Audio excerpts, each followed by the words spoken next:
कहिलेकाहीँ यस्तो पनि हुन्छौँ हामी, तर हामी जस्तो भए पनि हामी हौ।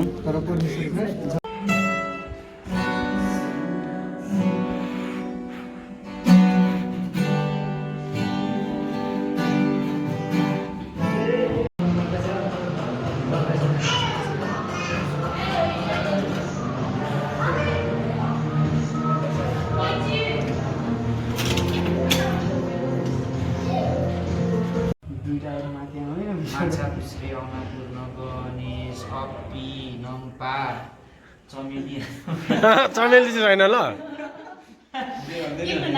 सगरमाथा कञ्चनजङ्घा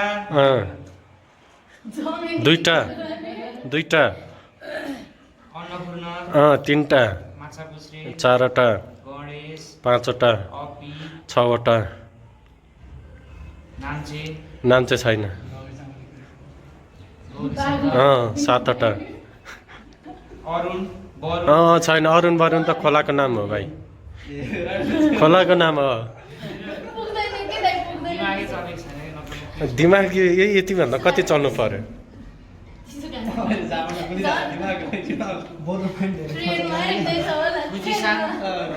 पुजिसन चाहिँ छैन। केटु नेपालको भन भने मैले विदेशको होइन। माउन्ट पर्वत पनि कैलाश छ ल, 9वटा भयो ल। मनु सरोवर रे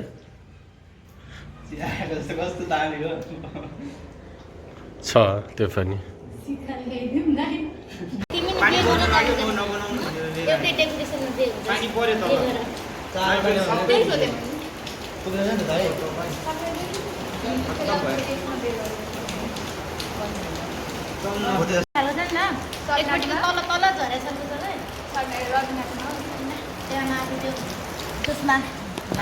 मिताको भोज हो दाइ।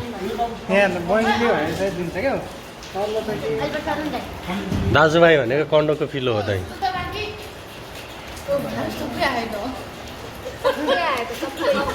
ला सकाइदिए यार यिनीहरूले।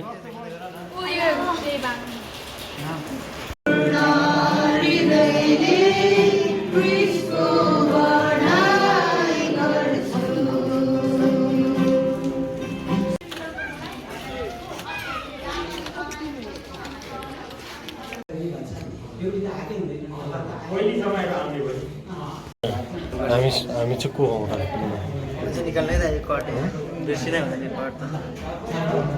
मलाई निकाल्नु त यस्तो पनि हुन्छ क्या। हामी कहिलेकाहीँ होइन, कहिलेकाहीँ राम्रो पनि हुन्छौँ, कहिलेकाहीँ सेतो ह्यान्डसम हुन्छौँ, अनि कहिलेकाहीँ यस्तो पनि हुन्छ। कहिलेकाहीँ यस्तो पनि हुन्छौँ हामी, त्यही भने। तर हामी जस्तो भए पनि हामी हौ। परमेश्वरको चेलाहरू हो। हाम्रो अनुहार जस्तो भए पनि हाम्रो अनुहार घरि कालो हुन्छ, घरि सेतो हुन्छ, तर हाम्रो मनभित्र सधैँ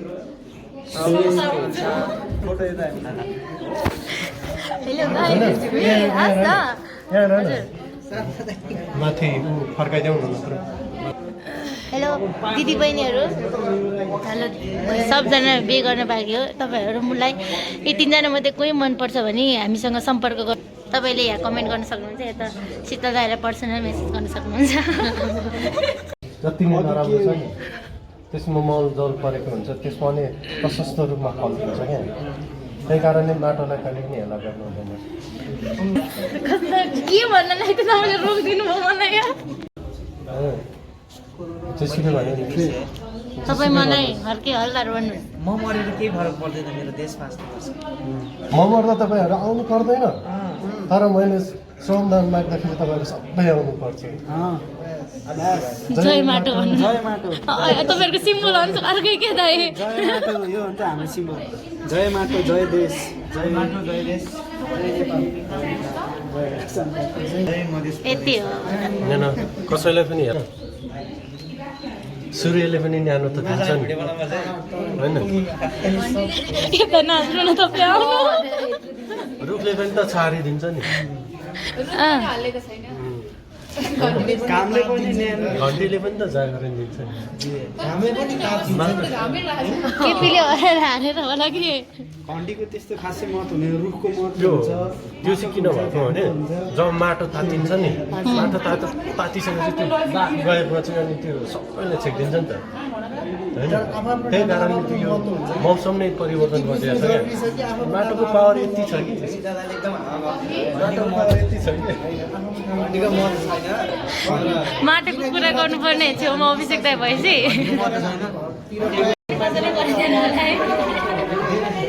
देशलाई यतिको माया गर्ने मान्छे हुन्छ उसलाई होइन गगन थापा हारेको मतलब छैन क्या अनि कुलमा घिसिङले हाम्रो चित्त दिएको अर्कोले जित्नु पुग्यो भने